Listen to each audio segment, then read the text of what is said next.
Good morning everyone केमती अच्छा समस्ते आई थिंक समस्ते बहुत बेस्ट वे निजर ड्यूटी करुवे सो जमी मुझे सब कही duty is god so respect आ गोटे जिन कहूँ चाहिए respect is earned not given तो तुम जो लाइफ रे भल कम करुच ना तो तुमको रेस्पेक्ट मांगा पड़ोनी तुमको रेस्पेक्ट मिले ही जीव से जहाँ भी हो लाइफ रो किसी जिनस जहाँ मुझे शिखुची तुम सहित शेयर करुँची तो डेरी करवानी पूर्व जमी आम पढ़ी अलरेडी दशम जो नवम अध्यायटा जोटा मन थो तुम जो संगम युग तमिल संगम विषय पढ़ी खारवेल विषय पढ़ी पूर्वटा तुम पूरा 300 ख्रीष्टपूर्व जो 300 रु नहीं कि ख्रीष्टाब्द 200 पर्यंत ख्रीष्टपूर्व 200 रु ख्रीष्टाब्द 300 मध्य मुझे गोटे मैप डायग्राम करी गोटे टाइम लाइन देखी तो यही जो 5 वर्ष आम तो अलरेडी पढ़िले तो नेक्स्ट जो पढ़ा 500 वर्ष माने अलरेडी आम ख्रीष्टपूर्व 200 रु ख्रीष्टाब्द 300 माने यही 500 वर्ष हिस्ट्री पढ़ी अलरेडी एबे यही चैप्टर आम पढ़ा से ख्रीष्टाब्द 300 रु ख्रीष्टाब्द 300 रु ख्रीष्टाब्द 800 पर्यंत माने ये जो 300 पर 400 400 रु 500 500 रु 600 600 रु 700 700 रु 800 माने यही जो 500 जेहेतु सेम सेम यूनिट है मुझे माइनस करदेली 800 रु 300 माने ख्रीष्टाब्द 500 वर्ष भारत परिस्थिति कौन थी संगम युग आसला ये आसला तापर कौन है बुझीपार नहीं तो चलो डेरी करवानी पढ़ा अच्छा पिला माने देखिथिबो सब जमी गोटे गोटे पिला अच्छा ये भी गोटे पिला ये किए जानछ पिला माने ये हैला अविनाश अविनाश कौन करिला पढ़िला कहा विषय पढ़िला पिला माने अविनाश पढ़िला महाराजाधिराज उपाधि विषय क्या विषय पढ़िला महाराजाधिराज अच्छा ये उपाधि विषय से बही पढ़िला सी से भाविला अच्छा ये महाराजाधिराज उपाधिटा कौन ये कहीं दि जाए बुझीपार कि नहीं अच्छा ताहले कौन है सी क्या विषय पढ़िला अविनाश महाराजाधिराज विषय उपाधि विषय तेल सी भाविला कौन ये सबू तापर से जाकि मामू को पचारा ता मामू कहले कि राजा मानक मध्य सबुठ जे शक्तिशाली और चक्रवर्ती राजा थिले चक्रवर्ती मैंने बुझीपार चारिआडे राज्य को से खेले देते विस्तार करते सी जो उपाधि सब नौले कहुला महाराजाधिराज प्राचीन भारत में जदि आम कह गुप्त वंशर राजा जमती थे प्रथम चंद्रगुप्त निजक महाराजाधिराज उपाधि भूषित करते ताले गुप्त वंशर क्यों राजा निजक महाराजाधिराज उपाधि घोषित करते सी थे गुप्त वंशर राजा चंद्रगुप्त है एबे से ही वंशर राजा एवं तांको परवर्ती समय राजा विषय जाना माने चंद्रगुप्त विषय जाना से गुप्त वंश विषय आम जाना ठीक अच्छे चलो तो देखो हिस्ट्री इतिहास दशम अध्याय षष्ठ श्रेणी इतिहास लास्ट चैप्टर है तुम नगर विज्ञान आसो ठीक अच्छे चलो अच्छा या पूर्व आम पढ़ी पे मन थी कुषाण मान विषय कनिष्क विषय आई थिंक मन थी भल से जदि मन ना प्रीवियस ईयर जाडियो गुड़ा सब देख आउ जदि जहाँ को भी किसी डाउट रोचे पूरा मुझे प्लेलिस्ट बन प्लेलिस्ट जाकि तुम सब देखिपर 6 क्लास सब हिस्ट्री गोटे पर वीडियो जाकि मु सर्च कर माने अपलोड करी ओके देख कुषाण मान राजत्व समय राजत्व पर भारत में अर्थनैतिक अस्थिरता देखागला केते गुड़े छोट छोट राज्य सब विभक्त हो गले देखते ये राज्य मैंने सब नथिबे माने कौन बेसी कैपेबल नथिबे शक्तिशाली नथिबे तापरे छोट छोट जो कुजिमुजी राजा मैंने सब थे से पावरफुल हो किंतु गुप्त माने एक विशाल आ शक्तिशाली साम्राज्य प्रतिष्ठा करते माने भाव जिते बड़े कुषाण मानक राजत्व सरीगला भारत में राजनीतिक अस्थिरता देखागला भारत कौन है छोट छोट राज्य सब विभक्त हो गला किंतु से छोट छोट राज्य मान भर थे गुप्त माने जो माने गोटे विशाल आ शक्तिशाली साम्राज्य प्रतिष्ठा करते से वंशर प्रथम दुज किए राजा थे श्रीगुप्त आ घटोत्कच गुप्त मन रहा किए थे दुटा शक्ति प्रथम दुज राजा थे जो गुप्त वंशर श्रीगुप्त आउ घटोत्कच गुप्त राजा थे अधस्तन राजा थे अधस्तन माने कौन कहल कहा अधीन रहा एवं से उपाधि थिला केवल महाराज कौन थिला महाराज अच्छा तो जदि आम कह देख आम क्या विषय पढ़ुन पे ଖ୍ରୀଷ୍ଟାବ୍ଦ 300 ରୁ 800 ମାନେ ଏଇ ଯେଉଁ ଗୁପ୍ତ ବଂଶର ମାନେ ଯେଉଁ ଶାସନ କହିବା ଯଦି ଏଇ ଖ୍ରୀଷ୍ଟାବ୍ଦ ବା ଖ୍ରୀଷ୍ଟ୍ରୀୟ ମାନେ ଯେଉଁ ଶ୍ରୀକୃଷ୍ଣଙ୍କର ଜନ୍ମର ପର କଥା କହୁଛି ଖ୍ରୀଷ୍ଟ୍ରୀୟ ବା ଖ୍ରୀଷ୍ଟାବ୍ଦ 300 ରୁ ଷ୍ଟାର୍ଟ ହେଇଥିଲା। ତ ଭାରତରେ ଯଦି କହିବା ଗୁପ୍ତ ଶାସନ ଖ୍ରୀଷ୍ଟ୍ରୀୟ ତୃତୀୟ ଯେଉଁ କ'ଣ ଶତାବ୍ଦୀର ଥିଲା ବା ଖ୍ରୀଷ୍ଟ୍ରୀୟ ଏଇ ଯେଉଁ ଗୁପ୍ତ ବଂଶର ରାଜା ସବୁ ଥିଲେ କେଉଁଠି ଥିଲେ ଖ୍ରୀଷ୍ଟ୍ରୀୟ ତୃତୀୟ ଶତାବ୍ଦୀର ମଧ୍ୟ ଭାଗରେ ଏମାନେ ଏଇ ଗୁପ୍ତ ବଂଶକୁ ପ୍ରତିଷ୍ଠା କରିଥିଲେ। ଆଚ୍ଛା ତାହେଲେ ପ୍ରଥମ ଦୁଇ ଜଣ ରାଜା କିଏ ଥିଲେ ଆଉ ଥରେ ସେଭଳି 1 ନମ୍ବର 2 ନମ୍ବର କରିଦେଉଛି ମନେ ରଖିବା ପାଇଁ। 1 ନମ୍ବରରେ ଆସିଲେ କିଏ ଶ୍ରୀଗୁପ୍ତ ପ୍ରଥମ ରାଜା ଥିଲେ ଶ୍ରୀଗୁପ୍ତ। ତାପରେ 2 ନମ୍ବର ଆସିଲେ କିଏ ଘଟୋତ୍କଚ ଗୁପ୍ତ 2 ନମ୍ବରରେ ଆସିଲେ ଘଟୋତ୍କଚ ଗୁପ୍ତ। ଆଉ ଏମାନେ ଥିଲେ ଅଧସ୍ତନ ରାଜା ତ ଏମାନଙ୍କର ଉପାଧି କ'ଣ ଥିଲା ମହାରାଜା ହେଲା ମହାରାଜ। ଆଚ୍ଛା ତାପରେ ଯଦି କହିବା ତାପରେ 3 ନମ୍ବର ରାଜା କିଏ ଆସିଲେ ପ୍ରଥମ ଚନ୍ଦ୍ରଗୁପ୍ତ ମନେ ରହିଲା 3 ନମ୍ବର ରାଜା କିଏ ଆସିଲେ ପିଲାମାନେ ପ୍ରଥମ ଚନ୍ଦ୍ରଗୁପ୍ତ। ଆଚ୍ଛା ସିଏ ଖ୍ରୀଷ୍ଟୀୟ ତୃତୀୟ ଶତାବ୍ଦୀରେ ରାଜତ୍ୱ କରିଥିଲେ। ସେ ପ୍ରଥମ 2 ଜଣଙ୍କ ରାଜାଙ୍କ ପରି ଅଧସ୍ତନ ରାଜା ନ ହେଇକି କ'ଣ କଲେ କାହା ଅଧୀନରେ ରହିଲେନି ସିଏ ନିଜର ଗୋଟେ ସ୍ୱାଧୀନ ରାଜ୍ୟ ସିଏ ଗଢ଼ିଲେ। ତେଣୁ ସିଏ ହେଲେ ମହାରାଜାଧିରାଜ। ବୁଝିପାରିଲ ନା ଏଇ ଯେଉଁ ଆମେ ପଢ଼ିଲେ ଉପରେ ଯେଉଁ ଅବିନାଶ ପଢ଼ୁଥିଲା କାହା ବିଷୟରେ ଏଇ ପ୍ରଥମ ଚନ୍ଦ୍ରଗୁପ୍ତଙ୍କ ବିଷୟରେ ବୁଝିହେଲା। ତାହେଲେ ଗୁପ୍ତ ବଂଶର ପ୍ରଥମ ରାଜା କିଏ ଥିଲେ ଶ୍ରୀଗୁପ୍ତ ତାଙ୍କ ପରେ ଆସିଲେ ଘଟୋତ୍କଚ ଗୁପ୍ତ ସେମାନେ ଥିଲେ ମହାରାଜ। ତାପରେ ଆସିଲେ ଆମର ତୃତୀୟ ରାଜା ଯିଏ ପ୍ରଥମ ଚନ୍ଦ୍ରଗୁପ୍ତ ସିଏ ମହାରାଜ ହେଲେନି ସିଏ ହେଲେ ମହାରାଜାଧିରାଜ।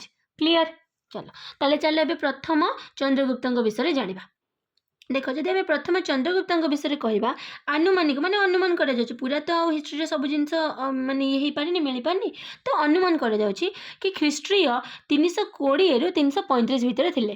ବୁଝିପାରୁଛ 320ରୁ 35 ତାହେଲେ 20ରେ ସେ କ'ଣ କରିଥିଲେ ସିଂହାସନ ଆରୋହଣ କରିଥିବେ। ତାହେଲେ ଚନ୍ଦ୍ରଗୁପ୍ତ ବା ପ୍ରଥମ ଚନ୍ଦ୍ରଗୁପ୍ତ କେବେ ସିଂହାସନ ଆରୋହଣ କଲେ 320ରେ। ଏହି ବର୍ଷଠାରୁ ଷ୍ଟାର୍ଟ ହେଇଗଲା ଭାରତରେ ଗୁପ୍ତାବ୍ଦ। ୟା ପୂର୍ବରୁ ପିଲାମାନେ ଆମେ ପଢ଼ିଥିଲେ ଶକାବ୍ଦ ଯେଉଁ ଆମର ବିକ୍ରମ ସମ୍ବତ ବିକ୍ରମ ଅବ୍ଦ ହେଲା ସେଇଭଳିଆ। ତ ଏଇ 320 ଖ୍ରୀଷ୍ଟ୍ରୀୟ ବା ଖ୍ରୀଷ୍ଟାବ୍ଦ 320ରୁ ଷ୍ଟାର୍ଟ ହେଇଗଲା ଗୁପ୍ତାବ୍ଦ। ସେ ଏ ଯେଉଁ ପ୍ରଥମ ଚନ୍ଦ୍ରଗୁପ୍ତ ଥିଲେ ଲିଚ୍ଛବୀର ରାଜକୁମାରୀ ଥିଲେ କୁମାର ଦେବୀ ତାଙ୍କୁ ବିବାହ କରିଥିଲେ। ମନେ ରହିଲା ମନେ ପକା ପୂର୍ବରୁ ଆମେ ପଢ଼ିଥିଲେ ଲିଚ୍ଛବୀ ରାଜବଂଶ ବିଷୟରେ ବୈବାହିକ ସମ୍ପର୍କ ଚାଲି ବି ଥିଲା। ଓକେ ତ ଏଇ ଯେଉଁ ପ୍ରଥମ ଚନ୍ଦ୍ରଗୁପ୍ତ ଥିଲେ ସିଏ 320ରେ ଷ୍ଟାର୍ଟ କଲେ ଗୁପ୍ତାବ୍ଦ ଆଉ ସେଇ ବର୍ଷ କହୁଛି ଲିଚ୍ଛବୀର ବଂଶର ରାଜକୁମାରୀ କୁମାର ଦେବୀଙ୍କୁ ବିବାହ କରିଥିଲେ। ଏହାଦ୍ୱାରା ହେଲା କ'ଣ ଲିଚ୍ଛବୀ ରାଜବଂଶ କେଉଁଠି ଥିଲା ଉତ୍ତରରେ ତ ଉତ୍ତର ଭାରତରେ ତାଙ୍କର ପ୍ରଭାବ କ'ଣ ହେଇଥିଲା ବିସ୍ତାର ହୋଇଥିଲା। ତା ଛଡ଼ା ଯଦି କହିବା ତାଙ୍କର ରାଜ୍ୟ ବିହାର ବଙ୍ଗଳା ଉତ୍ତର ଭାରତର କେତେକ ଅଞ୍ଚଳକୁ ନେଇକି ଗଠିତ ହେଇଥିଲା। ସେ ବି ମୁଦ୍ରା ପ୍ରଚଳନ କରିଥିଲେ। ଠିକ୍ ଅଛି ତାପରେ ଯିବା ଚାଲ ଚନ୍ଦ୍ରଗୁପ୍ତଙ୍କର ପୁଅ ସମୁଦ୍ରଗୁପ୍ତ। ତାହେଲେ 1 ନମ୍ବରରେ ଆମେ କାହା ବିଷୟରେ ପଢ଼ିଲେ ଚନ୍ଦ୍ରଗୁପ୍ତଙ୍କ ପୂର୍ବରୁ ଥିଲେ କିଏ ଶ୍ରୀଗୁପ୍ତ ଆଉ ଘଟୋତ୍କଚ ଗୁପ୍ତ। 3 ନମ୍ବରରେ ଆସିଲେ ଚନ୍ଦ୍ରଗୁପ୍ତ। 3 ନମ୍ବରରେ ଯଦି କହିବା ତାହେଲେ ମୁଁ ଏଟାକୁ ଗୋଟେ କାମ କରୁଛି ପିଲାମାନେ 3 କରିଦେଉଛି ହେଲା 3 ତ ଆମେ ପଢ଼ିଲେ ଏଇଟା ହେଲା ତୁମର 3 ଯେ ହେଲା ପ୍ରଥମ ଚନ୍ଦ୍ରଗୁପ୍ତଙ୍କ ପରେ ତାଙ୍କ ପୁଅ ଆସିଲେ କିଏ ସମୁଦ୍ରଗୁପ୍ତ। ଠିକ୍ ଅଛି ଚନ୍ଦ୍ରଗୁପ୍ତଙ୍କ ପରେ ଆସିଲେ ସମୁଦ୍ରଗୁପ୍ତ। ତାହେଲେ ଇଏ 335ରେ ଯାଇଛନ୍ତି ମାନେ ଇଏ 335ରେ ଆସିବେ 335ରୁ 80। ଠିକ୍ ଅଛି ପ୍ରଥମ ଚନ୍ଦ୍ରଗୁପ୍ତଙ୍କ ପରେ ସେ ତାଙ୍କର ଯେଉଁ ସମୁଦ୍ରଗୁପ୍ତ ପୁଅ ଥିଲେ ସିଏ ବି ବହୁତ ସୁଯୋଗ୍ୟ ଥିଲେ। ସମୁଦ୍ରଗୁପ୍ତ ସିଂହାସନ ଆରୋହଣ କଲେ। ଆହ୍ଲାବାଦର ସ୍ତମ୍ଭ ଲେଖରୁ ସମୁଦ୍ରଗୁପ୍ତଙ୍କ କୃତିତ୍ୱ ବିଷୟରେ ଜଣାପଡ଼େ। ତାହେଲେ ସମୁଦ୍ରଗୁପ୍ତଙ୍କ କୃତିତ୍ୱ ବିଷୟରେ ଆମେ କେଉଁଠି ଜାଣୁ ଆହ୍ଲାବାଦର ସ୍ତମ୍ଭ ଲେଖରୁ ସ୍ତମ୍ଭ ଉପରେ ଲେଖା ଅଛି। ତାଙ୍କର କିଏ ମନ୍ତ୍ରୀ ଥିଲେ ଜାଣିଛ ପିଲାମାନେ ତାଙ୍କର ମନ୍ତ୍ରୀ ଥିଲେ ହରିସେନ ଆଉ ଏ ହରିସେନ କ'ଣ କରିଥିଲେ ଏ ଆହ୍ଲାବାଦର ଯେଉଁ ସ୍ତମ୍ଭ ଲେଖଟା ନାହିଁ ସିଏ ରଚନା କରିଥିଲେ। ଠିକ୍ ଅଛି ମନେ ରହିଲା। ତାହେଲେ ସମୁଦ୍ରଗୁପ୍ତ ଥିଲେ ପ୍ରଥମ ଚନ୍ଦ୍ରଗୁପ୍ତଙ୍କର ପୁଅ ଆଉ ସେ ବି ବହୁତ ସୁଯୋଗ୍ୟ ଥିଲେ। ସେଇ ସମୁଦ୍ରଗୁପ୍ତଙ୍କ ବିଷୟରେ ଆମେ ଜାଣୁ ଆହ୍ଲାବାଦଙ୍କର ସ୍ତମ୍ଭଲେଖରୁ ଆଉ ଏଇ ସ୍ତମ୍ଭଲେଖଙ୍କୁ ଯିଏ ସମୁଦ୍ରଗୁପ୍ତଙ୍କର ପୁଅ ଥିଲେ କିଏ ହରିସେନ ତାଙ୍କ ମନ୍ତ୍ରୀ ହରିସେନ କ'ଣ କରିଥିଲେ ସମୁଦ୍ରଗୁପ୍ତଙ୍କ ମନ୍ତ୍ରୀ ହରିସେନ ତାଙ୍କ ବିଷୟରେ ଏଇଟା ଲେଖିଥିଲେ ହେଲା। ହରିସେନ ଏଇ ସ୍ତମ୍ଭ ଲେଖରେ କ'ଣ କରିଥିଲେ ସମୁଦ୍ରଗୁପ୍ତଙ୍କର ଯଶଗାନ କରିଥିବାରୁ ଏହାକୁ ପ୍ରଶସ୍ତି ବୋଲି କୁହାଯାଏ। ବୁଝିପାରିଲ ପ୍ରଶସ୍ତି କ'ଣ କୁହନ୍ତି ପିଲାମାନେ ପ୍ରଶସ୍ତି ହେଲା ଯେତେବେଳେ କୌଣସି ଗୋଟେ ମନ୍ତ୍ରୀ ବା କେହି ଜଣେ ବା ଯେକୌଣସି ରାଜାଙ୍କ ବିଷୟରେ ବା ବଡ଼ ବଡ଼ ରାଜାମାନଙ୍କ ବିଷୟରେ ସେ କ'ଣ ସବୁ କରୁଥିଲେ ଏତେ ମହାନ ଥିଲେ ଏମିତି ବଢ଼େଇ ଚଢ଼େଇକି କହୁଥିଲେ ଲେଖୁଥିଲେ ହେଲା। तो सेगुड़ाक कहुला प्रशस्ति। ठीक अच्छे ताल जो पढ़ी कि जो समुद्रगुप्त विषय कौटी प्रशस्ति लिखा जाइए लिख आलाहाबाद स्तंभ लेखरे किए लिखिं मंत्री हरिसेन। क्लीयर। अच्छा प्रशस्ति कौन भी लिखिपर राजा विषय जदि कौन मंत्री कहीं भी बढ़ई चढ़ी किसी गोटे जिनस लिखे बुझीपार माने जस गान करवा बढ़ई चढ़ी तो एग्जाम लिखा जस गान करवा। ठीक अच्छे। अच्छा अशोक एक अनुशासन स्तंभ लिखाई माने बुझीपार जो समुद्र जो आलाहाबाद स्तंभ जो समुद्रगुप्त विषय लिखा जाइए समुद्रगुप्त माने जो आलाहाबाद स्तंभ अशोक अनुशासन भी गोटे ए लिखा जाइए। भारतर विभिन्न राजा आ राज्य मान सहित समुद्रगुप्त संपर्क विषय यही प्रशस्ति वर्णना कर कौटी ए आलाहाबाद स्तंभ लेख। ताले मन रहा पिला माने आलाहाबाद आसिले क्या कथा मन पकेब तुम मैंने समुद्रगुप्त कथा। क्लीयर। अच्छा चलो यह छड़ा तांकर दिग्विजय वर्णना कर माने कोठी कोठी सी विजय करथिले। देखो ये तुम देखिपार पिला माने गुप्त साम्राज्य गोटे देछि माने गुप्त साम्राज्य कौठू केतिकी थिला ये जो देखिपार तो किसी जिनस देख चतुर्थ ख्रीष्टीय आखापाखी गुप्त वंश माने जो देख 300 रु कहवा गले तो स्टार्ट हो जाता किंतु चतुर्थ ख्रीष्टीय जदि आम कहीपर चतुर्थ ख्रीष्टीय कौन होता रे तुम माने तृतीय स्टार्ट हो जाता 300 ख्रीष्टाब्द ख्रीष्टीय स्टार्ट हो जाता तापर धीरे धीरे बढ़ी। तो जब चतुर्थ ख्रीष्टीय पाखापाखी कथा कहवा से देख गुप्त वंश जो तुम भल भाव देखिपार पे मैंने किसी ना पढ़ुँ देख ये देखिपार सिंधु नदी ये देखिपार जो तक्षशिला नालंदा कथा मुझे कहती ये देखिपार ताम्रलिप्ति ये देखिपार पे मैंने उज्जयिनी हाँ नर्मदा नदी ये देख लिखा भृगुकच्छ एलोरा सपारा अजंता बाकाटक एपटे एपटे छाड़ दियो। तो ये जो देखिपार पे मैंने यहीटा ठीक अच्छे यहीटा थिला तुमर आमर गुप्त वंश मानकर जो राजा माने थिले तांकर जदि कहीपर कौन रे जो 400 ख्रीष्टीय यहीटा है शासन यही सब जगार चलता। ठीक अच्छे जी पड़ीज ये सब गुड़ा कहीं कहने पिला माने कि धर पड़ीज कि एटा दे दो धर सालकएन सालकएनटा थिला कि नहीं गुप्त वंश अंडर बुझीपार कि नहीं वाकाटक अजंता बुझीपार ना एगुड़ा थिला कि नहीं बुझीपार कि नहीं। तो यहीगुड़ा नथिला जमती कि सालकेन है अजंता बाकाटक एपटे जदि आसीज तुम कादम्ब पल्लव पांड्य कालिकट कोचिन एगुड़ा नथिला थिला कौन यहीगुड़ा जमती कि ताम्रलिप्ति पाटलिपुत्र मगध अयोध्या जमती है प्रयाग वाराणसी मथुरा दिल्ली कुषाण थानेसर तक्षशिला एठी सल उज्जयिनी भृगुकच्छ एलोरा सपारा वल्लभी बुझीपार कि नहीं यही सब हूँ कौन रे थिला तांको अंडर रे थिला। क्लीयर बुझीला कि आई थिंक बुझी हो। ओके चलो बढ़िया राज्य जय कहार राज्य जय कथा आम पढ़ुंट समुद्रगुप्त कहीं एवं क्या विषय पढ़ुंट रे समुद्रगुप्त विषय माने जी चंद्रगुप्तर पुओ थिले।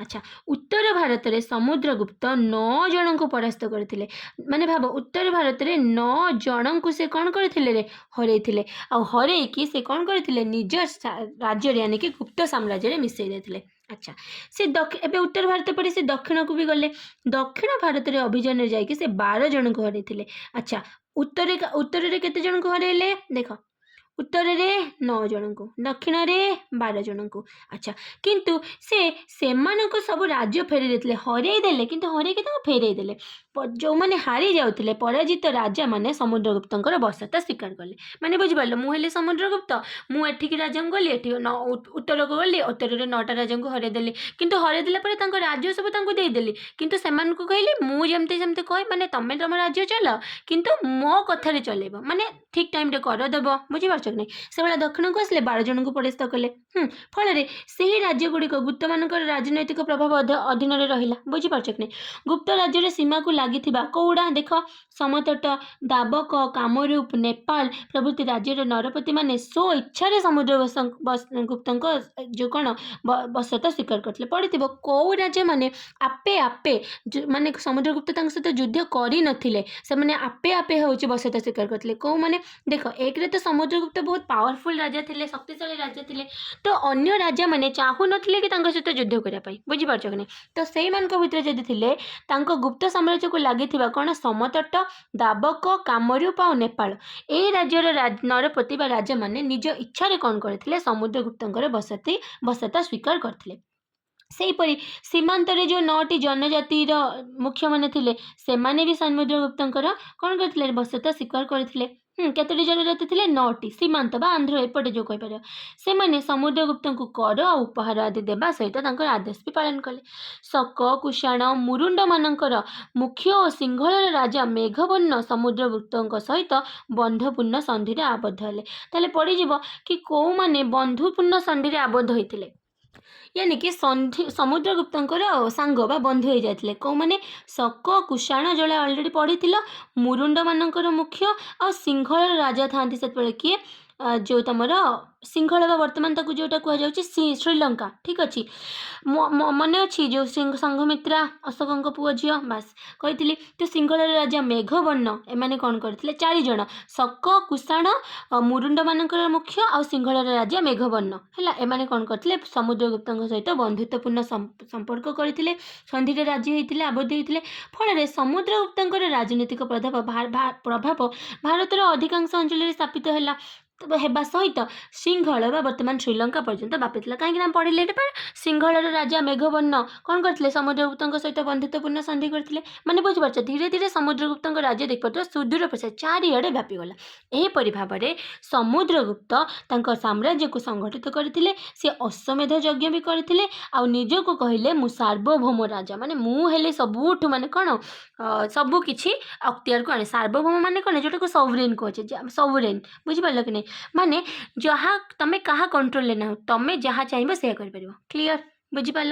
अच्छा जान पे मैंने समुद्रगुप्त ना जड़े राज्य जो वीर खाली नथिले से जड़े कविराज थे बुझीपार कि नहीं माने कविराज नुहे जो औषध वाले कविराज नुहे कविंकर राजा माने बहुत भल गीत सी लिखुले संगीत तो कविराज उपाधि क्या दि जाता समुद्रगुप्त देखिपार ये गोटे पिक्चर देती समुद्रगुप्त कौन कर गोटे वीणा बजाऊँ छविटा देखिपार ओके सो देख तो तांकर कौन उपाधि थिला कविराज है संगीत प्रति तांकर बहुत भल पाइबा अनुराग थिला तांको द्वारा प्रचलित गोटे मुद्रार गोटे पाखरे खोदित वीणा सदृश देखा जाउछि कि से जने कौन वाद्य बजाउछन्ति से जने दानी आ सुशासक थिले क्लीयर बुझीला आउ थे कौच पिला माने फास्ट आम क्या विषय पढ़ले गुप्त वंशर जो प्रथम राजा थे श्रीगुप्त तापर आसले घटोत्कच गुप्त तापर आसले 3 नंबर प्रथम चंद्रगुप्त तापर 4 नंबर आसले पुओ समुद्रगुप्त तापर आसले पुओ माने जो समुद्रगुप्त पुओ माने 5 नंबर आसवे तुम द्वितीय चंद्रगुप्त किए द्वितीय चंद्रगुप्त बुझीपार ना प्रथम श्रीगुप्त तापर घटोत्कच गुप्त तापर तुम आसिले जो चंद्रगुप्त प्रथम चंद्रगुप्त तापर आसले पुओ समुद्रगुप्त तापर आसबे जेजेंकर ना जोटा थिला माने जो कहीपर द्वितीय चंद्रगुप्त ठीक अच्छे तो पिला माने जदि तुम निजे न लिखब ना कॉपी तो बुझीज सीना मन रखिए कहले तुमको बार बार पढ़ी के लिखा पड़ो ठीक अच्छे ताले 5 नंबर राजा किए थे गुप्त वंशर द्वितीय चंद्रगुप्त जी कि समुद्रगुप्त पुओ थे 380 415 380 समुद्रगुप्त माने कार्यकाल सरला मृत्यु होता। अच्छा समुद्रगुप्त पुओ जी थे द्वितीय चंद्रगुप्त सी भी कौन बहुत योग्य थे समुद्रगुप्त उत्तराधिकारी भाव में मनोनीत करते माने समुद्रगुप्त आहरी भी पुओ थे पर्टिकुलाली कह गले किंतु समुद्रगुप्त द्वितीय चंद्रगुप्त को ही कौन कही कहले कि सी हे राजा सी कौन कले से विक्रमादित्य उपाधि भूषित होते मन पक पे कही ना जो विक्रमादित्य उपाधि पूरा 1400 ख्रीष्टाब्द 1400 पर्यटन चलता बास से मन पक सब जिन लिंक है जो द्वितीय चंद्रगुप्त थे सी निजक कौ उपाधि भूषित करते विक्रमादित्य उपाधि दाक्षिणात्य जो शक्तिशाली बाकातक राजवंश थिला तांको सहित से विवाह संपर्क स्थापन करथिले बुझीपार ताले समुद्रगुप्त पुओ द्वितीय चंद्रगुप्त क्या सहित क्यों राजवंश सहित विवाह करथिले वैवाहिक संपर्क दाक्षिणात्य जो बाकातक राजवंश मन रहा बाकातक ओके तांकर कन्या थिले माने द्वितीय चंद्रगुप्त कन्या थिले प्रभावती गुप्ता है किए थे द्वितीय चंद्रगुप्त कन्या प्रभावती गुप्ता सी कौन करते बाकातकर राजकुमार थे रुद्रदेव केमी कहले वैवाहिक संपर्क बुझीपार कि नहीं माने तांकर जो पुओ झील थे माने द्वितीय चंद्रगुप्त झील प्रभावती गुप्ता बाकातक राजकुमार रुद्रदेव सहित कौन करते विवाह करते से पश्चिम भारत में शक मान विरुद्ध विजय अभियान कर चलते माने कि द्वितीय चंद्रगुप्त पश्चिम भारत में कौन करते शकमान विरोध में से विजय अभियान चलाई पश्चिम मालव सौराष्ट्र अधिकार कले मन पकाओ पिला मु बार बार तुमको कही आम पढ़ी जो 5टी विभाग शक मैंने आम पश्चिम भारत में शासन करते तो यही द्वितीय चंद्रगुप्त कौन कले पश्चिम भारत में शक मान विरोध में माने युद्ध कले हरइले आउ जो पश्चिम मालव और सौराष्ट्र भी अधिकार कले बर्तमान सौराष्ट्र आम गुजरात स्टेट रे पड़ू है फल गुप्त साम्राज्य जदि कह आरब सागर पर्यंत विस्तृत होगा कहीं जदि यहाँ कह आम भारत दक्षिण भाग हुए ये अच्छी तुम कौन जो सौराष्ट्र माने एपटे आरब सागर क्लीयर बुझीगला अच्छा तापर चल तेणु भारतर पश्चिम उपकूल में बंदर गुप्त साम्राज्य अधीन को आसीगला मैंने पश्चिम उपकूल में जो सब बंदर थिला जमती कि धर मुझे कहली जमती गोवा गोटे है कि जो गुजरात है यह से नौ वाणिज्य को साहाय्य कला माने से कौन कले डंगारे नौकार सब वाणिज्य कारबार कले ये देख पे द्वितीय चंद्रगुप्त गोटे माने कौन सर धरिकी केमतीका ये कर पेंटिंगटा बाकी बहुत सुंदर है ओके चलो तापर चंद्रगुप्त ज्ञानी और चंद्रगुप्त माने कहा कथा कह पिला माने चंद्रगुप्त द्वितीय चंद्रगुप्त ठीक अच्छे चंद्रगुप्त ज्ञानी और पंडित मानक राजदरबार स्थान देते अच्छा पिला माने गोटे क्वेश्चन में छाड़ीदेली रे कौन कहना ओडिशा उपकूल में जो बंदर गुड़ा अच्छी केउ सागर को लगी रही ओबियसली ओडिशा उपकूल में अच्छी माने जब ये नेली पिला माने ये ओडिशा अच्छी ताले ये कौन अच्छी एपटे बंगोपसागर अच्छी बंगोपसागर को तो लगिकी रही किंतु से बंदर गुड़ा कौन जमी मो पिला मैंने गोटे कही रही पारादीप गोटे थोड़ा मुझे धामरा आउ कौन कौन अच्छे सब तुम मैंने खोजिकी लिख है अच्छा हो चलो तो चंद्रगुप्त कौन करुले ज्ञानी और पंडित मानक दरबार स्थान देते दरबार में 9 जन विख्यात पंडित थे भेरी भेरी इंपोर्टेंट मन रख जो चंद्रगुप्त द्वितीय चंद्रगुप्त कथा मुझे है जो समुद्रगुप्त पुआ थे ठीक अच्छे अच्छा जो द्वितीय चंद्रगुप्त थिले तांको तो दरबार रे 9 जन पंडित थिले किए से 9 जन पंडित से माने थिले बराहमिहिर अमर सिंह कालिदास घटकर्पर धन्वंतरी क्षपणक शंकु बररुचि बेताल भट्ट मन रहा आउ थे रिपीट करछि बराहमिहिर अमर सिंह कालिदास घटकर्पर धन्वंतरी क्षपणक शंकु बररुचि आउ बेताल भट्ट ओके देख पिला माने गोटे छोट स्टोरीटे बन देती जमी तुम मन रखिपर चंद्रगुप्त द्वितीय चंद्रगुप्त दरबार रे जो 9 जन विख्यात जो पंडित माने थिले तांको ना देख कौन आउ थे रिपीट कर ना मन रखिले आराम सब कौन कहली पिला माने बराहमिहिर अमर सिंह कालिदास घटकर्पर धन्वंतरी क्षपणक शंकु बररुचि और बेताल भट्ट अच्छा देख कौन है जड़े लोक थे ना था बराहमिहिर ठीक अच्छे बस मन रखापी स्टोरी कहूँ रियल भावेदबनी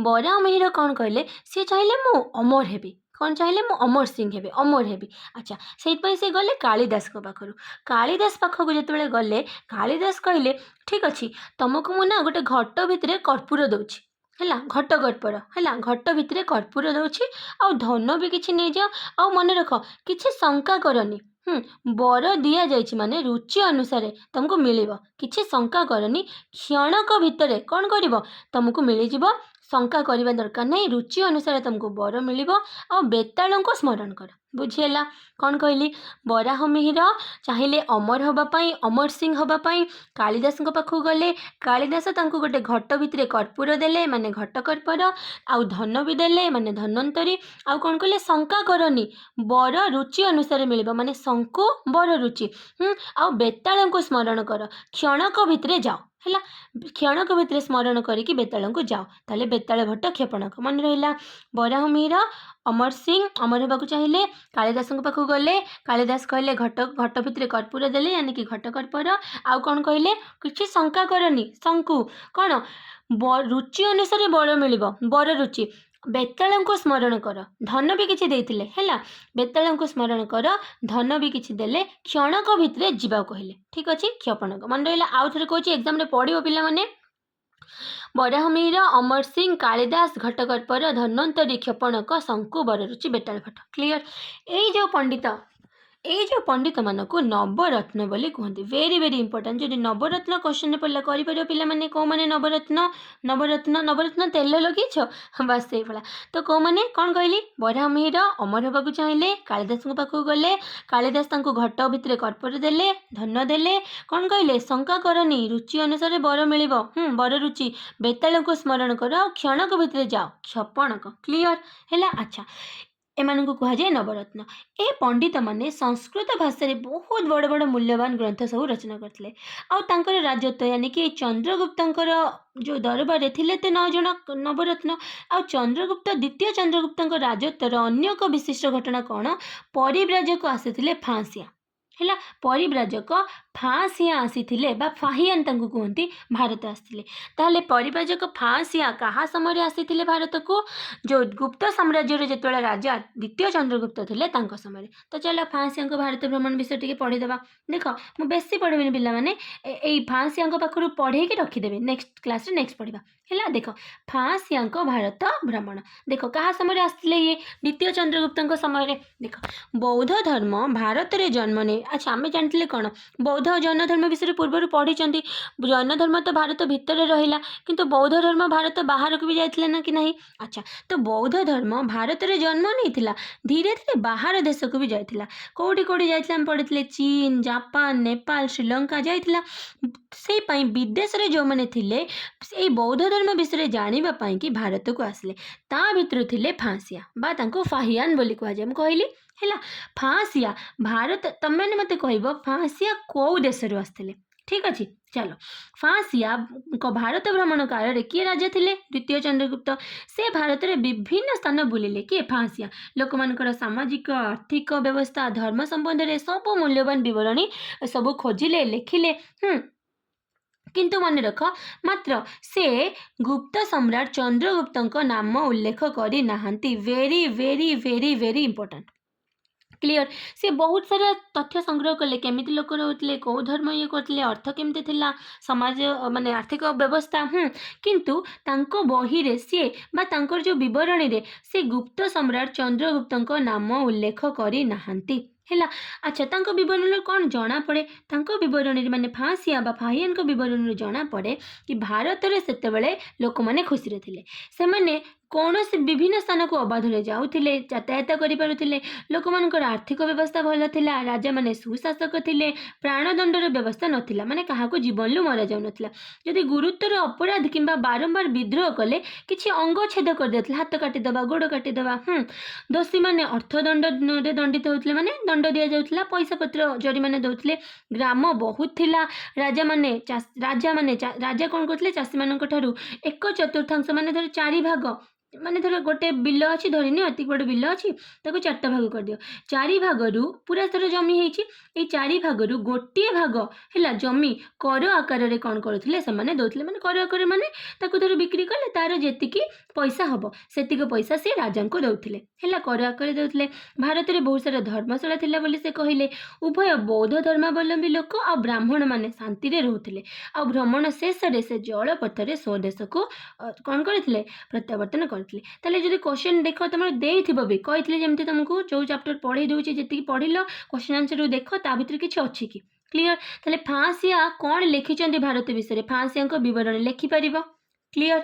ଆଚ୍ଛା ଏଠି ଦେଇ ଦେଖ, ଜାପାନରୁ ବୌଦ୍ଧ ସନ୍ନ୍ୟାସୀମାନେ ବି ଆସିଥିଲେ। ଓଡ଼ିଶାର କେଉଁ କେଉଁ ସ୍ଥାନକୁ ସେ ପରିଦର୍ଶନ କରିବାକୁ ଆସିବାକୁ ଚାହିଁବେ ତମେ ଭାବୁଛ, ଜାପାନରୁ ଯଦି ଜଣେ ଆସିବ, ଠିକ୍ ଅଛି, କେଉଁ କେଉଁ ସ୍ଥାନରେ ପରିଦର୍ଶନ କରିବାକୁ ଚାହିଁବ, ୟା ମାନେ ସେ କହିବାକୁ ଚାହୁଁଛି କି ଓଡ଼ିଶାର କେଉଁ କେଉଁ ସବୁ ସ୍ଥାନ ଅଛି କୁହ। ବୌଦ୍ଧ ସ୍ଥାନ, ବୌଦ୍ଧ ସନ୍ନ୍ୟାସୀମାନେ ଆସିବେ ମାନେ ସେ ତ ବୌଦ୍ଧ ସ୍ଥାନ ସବୁ ବୁଲିବେ ନା, ତ ଯେଉଁ ଓଡ଼ିଶାରେ ଅଛି, ଠିକ୍ ଅଛି।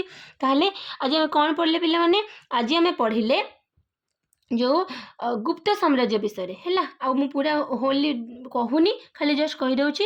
ପ୍ରଥମେ ଆମେ ଗୁପ୍ତ ସାମ୍ରାଜ୍ୟ ବିଷୟରେ ପଢ଼ିଲେ, ଯେଉଁମାନେ ଯେତେବେଳେ କୁଶାଣ ରାଜତ୍ୱ ପରେ ଏମାନେ ଆସିଲେ। ପ୍ରଥମ ରାଜା ଥିଲେ ଶ୍ରୀଗୁପ୍ତ, ତାପରେ ଘଟୋତ୍କଚ ଗୁପ୍ତ, ତାପରେ ଆସିଲେ ପ୍ରଥମ ଚନ୍ଦ୍ରଗୁପ୍ତ। ତାପରେ ସେ କୁମାର ଦେବୀଙ୍କୁ ବାହା ହେଇଥିଲେ, ମୁଁ ପୁରା କହୁନି, ଠିକ୍ ଅଛି। ତାପରେ ତାଙ୍କ ପୁଅ ଆସିଲେ ସମୁଦ୍ରଗୁପ୍ତ। ସମୁଦ୍ରଗୁପ୍ତଙ୍କ ବିଷୟରେ କେଉଁଠି ଜାଣନ୍ତି, ଆହ୍ଲାବାଦ ପ୍ରଶସ୍ତିରୁ ଆମେ ଜାଣନ୍ତି। ଆଉ ଏଇ ଆହ୍ଲାବାଦ ପ୍ରଶସ୍ତିରୁ ବି ଆମକୁ ଅଶୋକଙ୍କର ବହୁତ ମାନେ ଗୋଟେ ଅନୁଶାସନ ବିଷୟରେ ଲେଖା ହେଇଛି। ଏଇ ସମୁଦ୍ରଗୁପ୍ତଙ୍କର ମନ୍ତ୍ରୀ ଥିଲେ ହରିସେନ। ଆଉ ସମୁଦ୍ରଗୁପ୍ତଙ୍କ ଯଶଗାନ କରିଥିବାରୁ ସେ ସ୍ତମ୍ଭରେ, ଆହ୍ଲାବାଦ ସ୍ତମ୍ଭରେ ସେ ଯଶଗାନ କରିକି ଲେଖିଥିବାରୁ, ତାଙ୍କୁ ବଢ଼େଇ ଚଢ଼େଇକି ଲେଖିଥିବାରୁ ତାକୁ ପ୍ରଶସ୍ତି କୁହାଯାଏ। ତାପରେ ଆମେ ପଢ଼ିଲେ, ଆଉ କ'ଣ ପଢ଼ିଲେ, ଗୁପ୍ତ ସାମ୍ରାଜ୍ୟ କେଉଁଠି କେତେ ଯାଇ ଥିଲା, ଏଗୁଡ଼ା କହିଲି ମୁଁ ତୁମକୁ, 400 ଖ୍ରୀଷ୍ଟୀୟରେ କେତେ ଥିଲା। ତାପରେ ରାଜ୍ୟ କଥା କହିଲି, ସମୁଦ୍ରଗୁପ୍ତ ଯେଉଁ ଉତ୍ତରରେ 9 ଜଣ उत्तर भारत में 9 जन को हरैथिले, दक्षिण भारत में 12 जन को हरैथिले। आउ कौन बहुत सारा राज्य तांकु माने बसत भी स्वीकार करथिले, जेमति कि तांको राज्य को लागिथिबा गुप्त साम्राज्य रे लागिथिबा समतट, दाबक, कामरूप और नेपाल रो राज्य माने कोन करथिले निज इच्छा रे बसत स्वीकार करथिले। 9टी जनजाति सीमांत रे जो थिले तांकर जो मुख्य माने समुद्रगुप्त को बसत स्वीकार करथिले। से माने कोन करथिले समुद्रगुप्त को कर उपहार आदि देउथिले। तापरे बहुत सारा बंधुत्वपूर्ण संधि भी बहुत जन राजा करथिले। 4 जन कथा कहथिले, शक, कुषाण और मुरुंड मानकर राजा, मुरुंड मानकर राजा परे आ सिंहल बा श्रीलंकार राजा किए मेघवर्ण समुद्रगुप्त मेघवर्ण। ठीक अच्छे। तापरे जदि कहिबा से अश्वमेध यज्ञ करथिले। समुद्रगुप्त जड़े कविराज थिले, माने कवि मानकर श्रेष्ठ, कहीं ना गोटे मुद्रारू माने गोटे चित्ररू तांको जाना पड़े कि से वीणा बजाउछंती। तापरे तांको पुआ आसिले द्वितीय चंद्रगुप्त 380 415। सी निजको विक्रमादित्य उपाधि भूषित करथिले। सी जो दक्षिण जो शक्तिशाली बाकातक राजवंश थिला तांको सहित कोन करथिले वैवाहिक संपर्क स्थापन करथिले। माने द्वितीय चंद्रगुप्त कोन वैवाहिक संपर्क स्थापन करथिले, द्वितीय चंद्रगुप्तଙ୍କର झियो जे थिला प्रभावती गुप्ता सी बाकातक राजकुमार रुद्रदेव सहित बाहागर होता। ठीक अच्छे। आउ द्वितीय चंद्रगुप्त कौन करते पश्चिम भारत में शक मान विरुद्ध में आंदोलन करते, माने विजय करते, पश्चिम में मालव और सौराष्ट्र अधिकार कले। धीरे धीरे धीरे धीरे कौन है तो पश्चिम उपकूल में जी बंदर था सी सब आसीगला, तो नौ वाणिज्य भी से कले। तापर चंद्रगुप्त 9 जन को कही मु ज्ञानी दरबार नवरत्न रखी किए कही बराहमिहिर चाहिए अमर हाँपाई कालिदास पाखक गले। कालिदास घट कर्पूर देले, घट भितर कर्पूर धन भी देले माने धनंतरी। आउ कौन कले शंका करनी शंकु रुचि अनुसार बर मिल बर रुचि बेताल को भाव आउ क्षण को भितर जाओ। क्लियर। बराहमिहिर अमर सिंह कालिदास घटकर्पर धनंतरी क्षपणक शंकु बर रुचि और बेताल भट्ट। ठीक अच्छे। तापर कहवा जदि तांकरी राजत्व समय आसते फांसिया जो चीन पड़े ये तुम बही लिखिदे मुझे जाणी शुणी ये छाड़ी देली कि कौटू आसुँच। ठीक अच्छे। चीन परिव्राजक आसते फांसिया बा फाहियान सी किंतु फाहियान जो लिखिं विषय सी कौन सी भी जगह बरण में गुप्त सम्राट को ना लिखि ना। ठीक अच्छे। आउ कौन कौन सब कही मैंने बहुत भल भल जिनस कही कि खुशी थे शांतिपूर्ण ये रही धर्मशाला थी ग्राम थिला। क्लियर। तो नेक्स्ट क्लास रे आमे बौद्ध धर्म अवनति और ब्राह्मण्य धर्म पुनरुद्धार पढ़ा है माने बौद्ध धर्म कहीं कमिगला और ब्राह्मण्य धर्म धीरे धीरे बढ़ला। ठीक अच्छे। नेक्स्ट क्लास से गोटे पढ़ा से पर्यंत जहाँ भी पढ़ेली नोट कर पढ़। यदि वीडियोटा तुमको भल लगी लाइक करो, चैनल टी को प्लीज सब्सक्राइब करदेव ताकि जहाँ भी वीडियो बनइबी तुम पाख आगे पहुँचो आउ शेयर करदेव। तो thank you, thanks a lot.